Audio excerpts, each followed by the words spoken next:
कहानी की शुरुआत 1964 से न्यूयॉर्क वर्ल्ड फेयर में होती है। एक बच्चे को दिखाया जाता है जिसका नाम फ्रैंक वॉकर है। फ्रैंक बहुत ज्यादा इंटेलिजेंट और इनोवेटिव है। फ्रैंक ने अभी एक जेट पैक बनाया है जो काम करता है लेकिन सही से नहीं करता। जब वो इसे डेविड के पास लेकर जाता है तो डेविड इसे इसी वजह से रिजेक्ट कर देता है। वहीं एक लड़की भी होती है जिसका नाम अथीना है। वो फ्रैंक से बहुत ज्यादा इम्प्रेस हो जाती है। जब फ्रैंक बाहर उदास बैठा हुआ होता है तो वो उसके पास आकर उसे एक पेन दे देती है और कहती है कि मेरे पीछे ही आना। फ्रैंक जब उससे पूछता है कि तुम कौन हो, तब अथीना कहती है कि मैं फ्यूचर हूँ। इसके बाद फ्रैंक उसे फॉलो करते हुए बोट में चढ़ जाता है। जब वो एक टनल में पहुँचता है वहाँ उसका पेन स्कैन होता है। अब फ्रैंक के लिए गेट खुलता है जिससे वो नीचे चला जाता है। अब उसे उस बोट में बैठे हुए एक अजीब कमरा दिखता है। फ्रैंक वहाँ जाता है। वो एक ट्रांसपोर्टर होता है और कुछ ही पलों में फ्रैंक फ्यूचर में पहुँच जाता है, एक अलग ही डायमेंशन में। जब वो बाहर निकलता है तो उसे अथीना भी दिखती है और कुछ रोबोट्स भी जो उसका जेट पैक ठीक कर देते हैं। इसके बाद उसे कुछ दो लोग दिखते हैं जिनसे वो बहुत डर जाता है और उसकी वजह से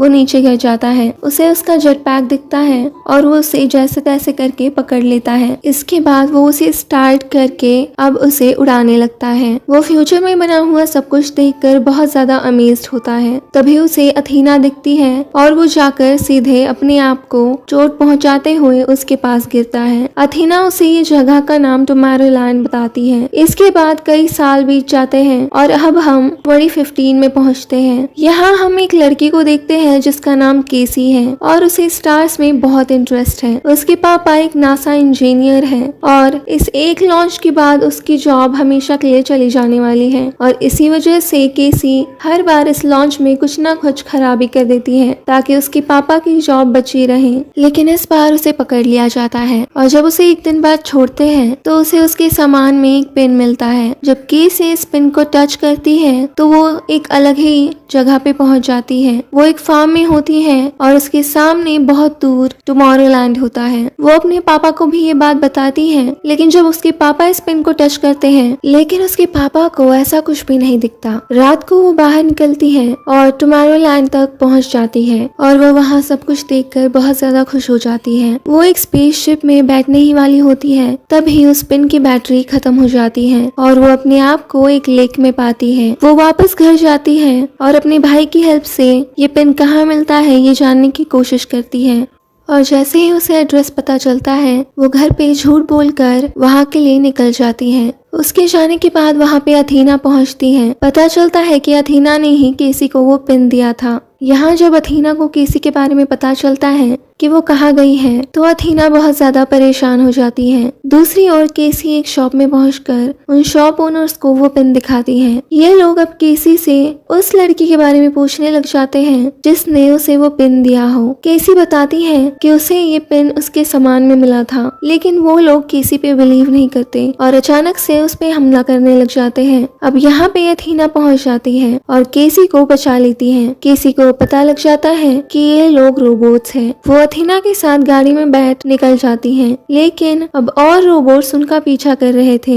यहाँ किसी को पता चलता है कि अथीना भी एक रोबोट है और उसका काम है टैलेंटेड लोगों को टुमारोलैंड ले जाना ताकि वो वहाँ नए इनोवेशन कर सके, नया कुछ बना सके। अगली सुबह अथीना केसी को फ्रैंक के घर के बाहर छोड़ देती है जो कि अभी बूढ़ा हो चुका है। फ्रैंक गुस्सा होता है और केसी को बाहर से ही टाटा बाय बाय कर देता है, लेकिन केसी बहुत ज्यादा जिद्दी है। रात को फ्रैंक सीसीटीवी कैमरा में एक जलते हुए बुलडोजर को अपने घर की तरफ आते हुए देखता है। वो डर जाता है और दरवाजा खोलकर बाहर निकल जाता है। वो एक गैजेट से उस आग को बुझा देता है, लेकिन अब केसी उसके घर के अंदर पहुंच जाती है और दरवाजा बंद कर लेती है। उसे दिखता है कि फ्रैंक के घर में बहुत सारे गैजेट्स हैं। वो एक वीडियो भी देखती है जिसमें एक छोटा फ्रैंक अथीना को हंसाने की कोशिश कर रहा होता है। अब वो अंदर एक रूम में आकर बहुत सारी स्क्रीन्स देखती है जिसमें अर्थ के विनाश के अलग अलग स्टेजेस दिख रहे होते हैं। साथ ही यहाँ एक 60 दिनों का रिवर्स काउंटडाउन भी चल रहा होता है। केसी को कुछ समझ नहीं आता। फ्रैंक अब वहाँ पहुँच जाता है और केसी को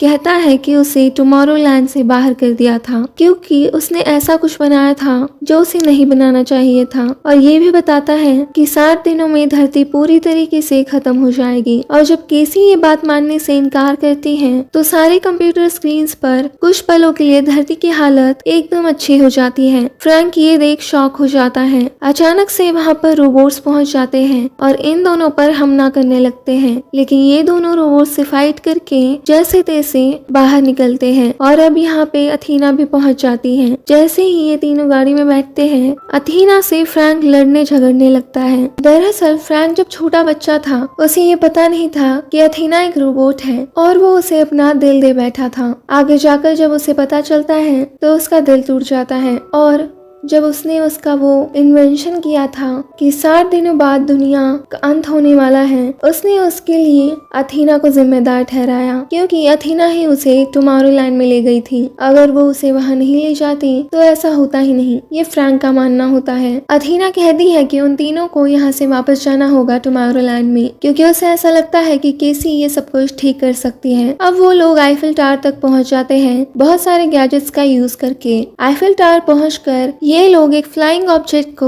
एक्टिव कर देते हैं जिससे आईफिल टावर अब 2 हिस्सों में बढ़ जाता है। इसे देख पूरी दुनिया शॉक हो जाती है। ये तीनों उस फ्लाइंग ऑब्जेक्ट में बैठ जाते हैं और अब अलग डायमेंशन में यानी कि टुमारोलैंड में पहुंच जाते हैं। वहां का गवर्नर यानी कि डेविड वहां उनके पास आता है और अब डेविड उनसे वापस अर्थ पहुंचाने का कहता है, लेकिन फ्रैंक यहाँ डेविड से कहता है कि हम धरती का विनाश होने से बचा सकते हैं केसी की हेल्प से। तो अब डेविड इन तीनों को उस मशीन के पास ले जाता है। यहाँ ये सब भविष्य देख सकते थे और पास्ट भी। केसी यहाँ इस मशीन को कंट्रोल करती है और देखती है कि अर्थ पर क्या हो रहा है और क्या होने वाला है। जैसे ही वो अर्थ का विनाश देखती है वो इसे मानने से इनकार कर देती है और तभी कुछ पलों के लिए धरती की हालत एकदम ठीक हो जाती है। डेविड और समी समझ जाते हैं कि अगर केसी गिव अप नहीं करेगी तो जरूर इसका सोल्यूशन निकल सकता है। लेकिन अगले ही पल डेविड फ्रैंक को बेहोश कर देता है और जब फ्रैंक उठता है तो उसे पता चलता है कि डेविड उसे वापस से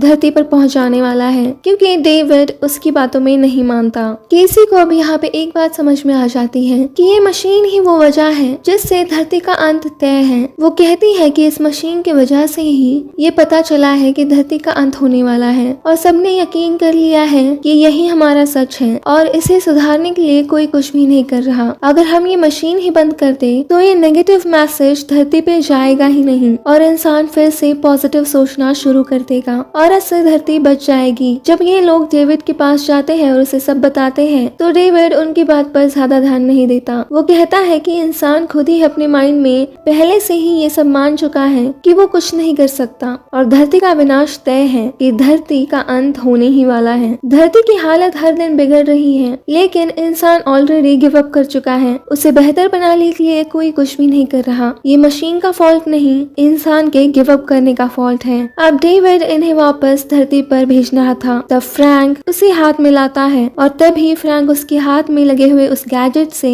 कुछ ऐसा बटन दबाता है जिससे फ्रैंक ने जो मशीन बनाई थी उस पर जाने का प्लेटफॉर्म नीचे आ जाता है। अब यहाँ पे ये लोग फाइट करने लग जाते हैं। डेविड अपने भी रोबोट्स एक्टिव कर देता है लेकिन अथीना सब संभाल लेती है। अथीना वो बॉम्ब भी निकालती है जिससे वो मशीन को डिस्ट्रॉय कर सके। वो बॉम्ब केसी को दे देती है। केसी वो बॉम्ब जैसे तैसे करके एक्टिव कर देती है लेकिन डेविड जो भी इस पोर्टल में से धरती पर पहुंच चुका है फ्रैंक के साथ, वो अपने हाथ में लगे गैजेट का इस्तेमाल कर उस प्लेटफॉर्म को बंद कर देता है जिसकी वजह से वो प्लेटफॉर्म नीचे आ जाता है और केसी ऊपर तक पहुंच ही नहीं पाती। वो बॉम्ब फटने ही वाला होता है। इसी वजह से अथीना उस पोर्टल को खोल के वो बॉम्ब धरती पे फेंक देती है।